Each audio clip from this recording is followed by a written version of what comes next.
In today's video, I'm going to teach you how to effectively manage and block unwanted emails using Microsoft's Outlook. Understanding how to control your inbox is crucial in today's digital age, where spam and phishing emails are becoming increasingly common. By learning how to block unwanted senders in Outlook, you can ensure that your emails remain organized, safe, and free from clutter. To begin, open your Outlook application. Once you're in, navigate to the Home tab on the top menu. This is your central hub for most of the actions you'll perform in Outlook and is where we'll start managing spam. Next, you'll want to locate the spam emails you've received. You can either select a specific email that you're sure you want to block, or for a broader sweep, open your junk email folder. The junk email folder is designed to catch unwanted messages before they clutter your main inbox, but sometimes you may need to give it a little more guidance. Once you've identified the spam email, or emails you want to block, it's time to take action.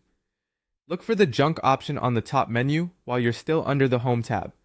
Clicking this will open a drop-down menu with several options aimed at managing your junk mail. From these options, select Block Sender. This action will prevent any further emails from the sender from landing in your inbox, effectively stopping unwanted communication from that source. Blocking a sender is a simple yet powerful tool, but let's take it a step further. Customizing your junk mail settings can provide additional security and control. Still within the Home tab, return to the Junk drop-down menu and this time select Junk Email Options. A new window will pop up offering a variety of filters and settings.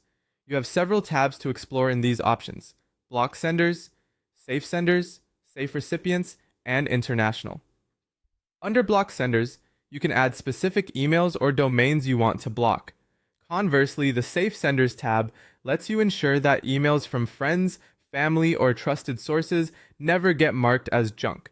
Safe Recipients can be used for mailing lists or newsletters you want to keep receiving. Finally, there's the International tab, which allows you to set filters based on the country domain codes or specific language content. Remember to save any changes you make within these options to ensure the filters and settings are active. By customizing these settings, you gain a tailored approach to managing your emails, enhancing your overall mailing experience. That's it! You've now taken significant steps towards maintaining a clutter-free, well-organized email inbox. By blocking unwanted senders and customizing your junk mail options, you can significantly reduce unwanted messages and streamline your email management process. Thanks for watching, and don't forget to subscribe for more helpful tips on technology and productivity.